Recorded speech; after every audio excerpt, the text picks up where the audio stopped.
This short video will explore how and why we focus on racial disparities when thinking about racial justice and racial equity within our criminal justice system. We'll also explore the legal challenges to laws and practices that target particular social or racial groups within the United States. If it troubles you, and I think it should trouble you, when we believe a criminal justice practice targets a particular ethnic group, like many thought that Stop, Question, Frisk in New York City targeted African Americans and Latinos, if that sort of practice troubles you, and believe that there should be legal challenges to such practices, then you have the dirty laundry, and I literally mean the dirty laundry of men like this to thank. What do we mean by that? It's sort of an interesting story. So, in the 1840s, large numbers of mostly, not exclusively, white men moved to California in the hopes of striking it rich, mining for gold. And while these men were perfectly willing to do the difficult work of mining for gold, what they weren't willing to do was their own laundry, because they were men and doing laundry was women's work.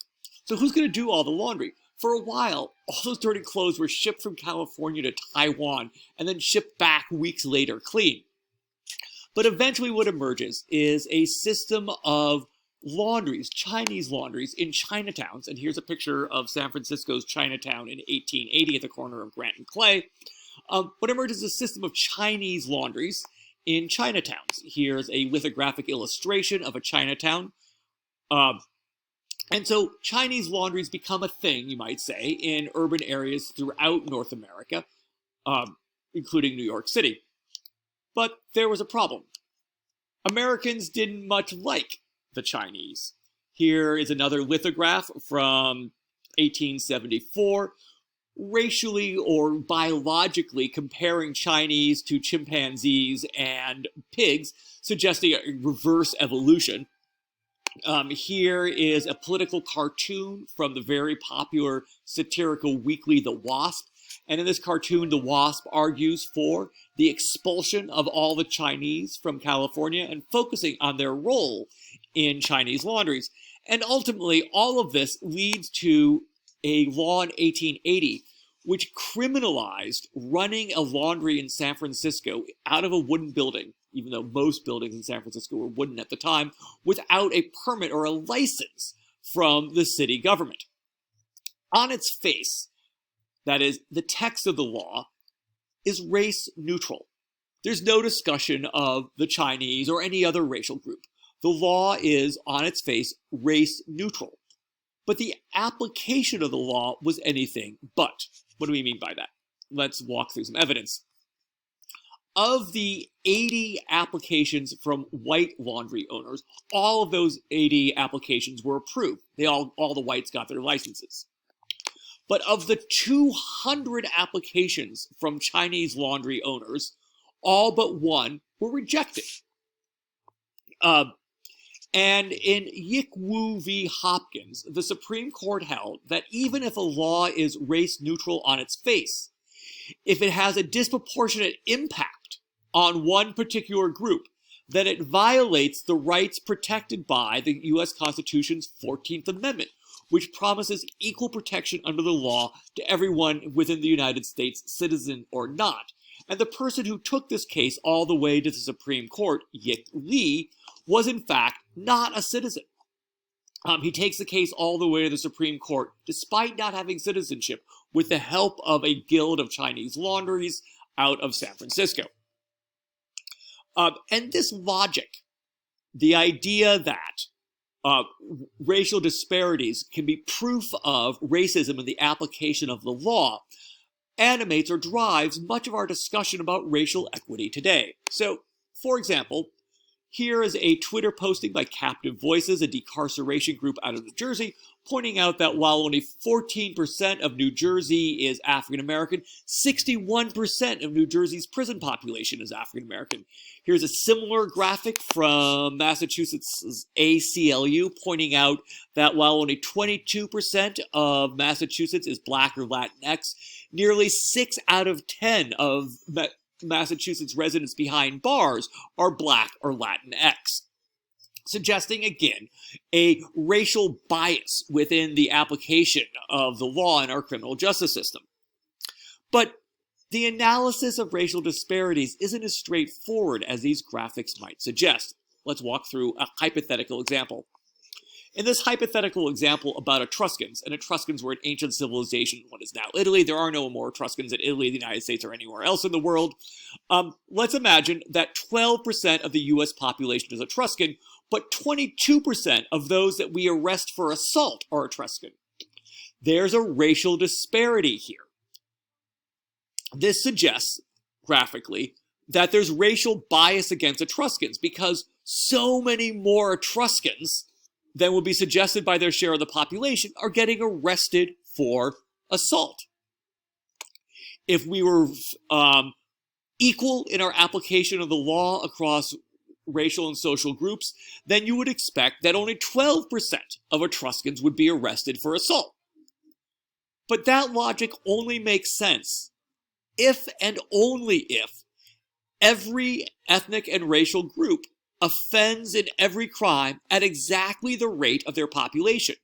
If Etruscans are 12% of the total population, well, then we would expect that only 12% of Etruscans would commit assault, and only 12% of those arrested for assault would be Etruscan. If another group were 50% of the population, we'd expect that 50% of those committing the crime would be from that group, and that only 50% of those arrested for that particular crime should come from that group. But what if offending varies by ethnic or racial group? What if a particular ethnic or racial group offends more or less than their share of the population might suggest? Let's take the same example, but add an additional data point. In this graph, we have the same numbers as we had before in the previous graph. 12% of the population is Etruscan. 22% of those that we arrest for assault are Etruscan. But now we add a third data point, the share of all of those committing the crime of assault who are Etruscan as identified by their victims. Now, this is a very different comparison, what statisticians call benchmark. This benchmark is based off the population. 12% of the population is Etruscan. It's a population benchmark. This benchmark, in contrast, is based not off population, but off behavior. It's possible, as we see here, that Etruscans commit the crime of assault more frequently than their share of the population would suggest. It's not 12% of all those committing assault are Etruscan, but rather 30%.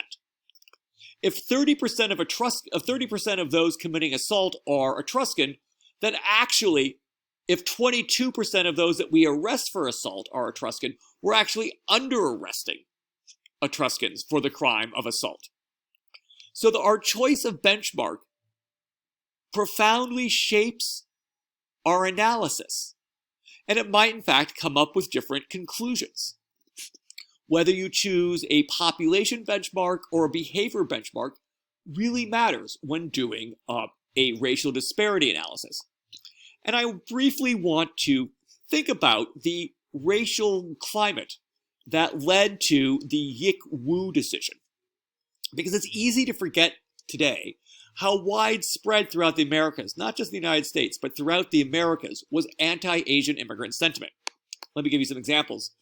This is the cover page, the title page, from the book El Ejemplo de Sonora, The Example of Sonora, by Jose Angel Espinosa, written in 1934. And in this very popular book, Espinosa suggests that Mexico as a nation, represented by here the man with the tie, will only be successful if it kicks out all of the Chinese from within its borders, get rid of all of the Asian immigrants. Here are some images from within the book. In this image, the Chinese are visually suggested as being vectors of disease. They spread disease. Notice the exaggerated racial features in the nose and mouth and lips that so closely resemble the racist portrayal of African Americans at the time in the United States. This image visually suggests to Mexicans what would happen if Mexican women who weren't of Chinese ancestry were to marry a Chinese man. They would be left destitute as a Chinese man left their family poor. and their children would look like chimpanzees and be poor. All of society would collapse, and therefore Mexican women who aren't Chinese cannot marry, should not marry people who are Chinese. You might want to think of Ejemplo de Sonora as a Mexican Mein Kampf, Hitler's tract, arguing for a final solution of the Jewish problem in Germany, the supposed Jewish problem in Germany, by expelling or killing all of the Jews within Germany. Ejemplo de Sonora argued for expelling or killing all of the Chinese, and these weren't just ideas. This is an article from the British magazine The Guardian, and we've provided you a web link here because we always like to provide web links to the information that we give you, discussing the anti-Chinese race riot in the city of Torreon in Mexico, where 303 Chinese people were killed in a race riot, half of the Chinese population of the town. Here is an image from that same article where the bodies of the Chinese victims were being carted away. 303 victims is an extraordinarily large number of victims in a race riot. In the much larger city of Tulsa, Oklahoma, in the famous 1921 Tulsa race riot that you probably learned about in your American history courses, there were 300 African Americans killed, even though Tulsa was a much larger city. So this is an extraordinarily high death rate for a race riot. And Mexico has been slow to acknowledge its history of anti-Asian, anti-immigrant sentiment. Here is a newspaper article from the Mexico News Daily about a recent museum exhibit in Mexico City, exploring the race riot in Torreon with the 303 deaths and the subsequent cover-up of that riot and the fatalities. The massacre of the Chinese, the slaughtering of the Chinese in Torreon.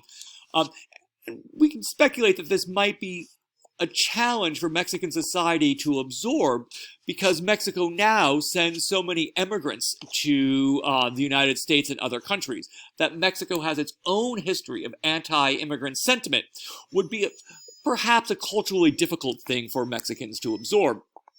All right. If you are interested in the history of anti-Chinese racism in Mexico, which is part of a broader anti-Asian racism throughout Latin America, I strongly recommend Jason Oliver Chang's book, Chino. But back to our issue at hand here. When thinking about racial or ethnic disparities within our criminal justice system, a critical question to ask is what kind of benchmark should we use? Should we use a population benchmark, 12% of America is Etruscan, or a behavioral benchmark, 30% of perpetrators of assault are Etruscan? Because the choice of benchmark will profoundly shape the analysis, and we might come to different conclusions. We might not. The results might be very similar, but they might also be very different. And so we need to decide what is the relevant or most appropriate benchmark for such analyses.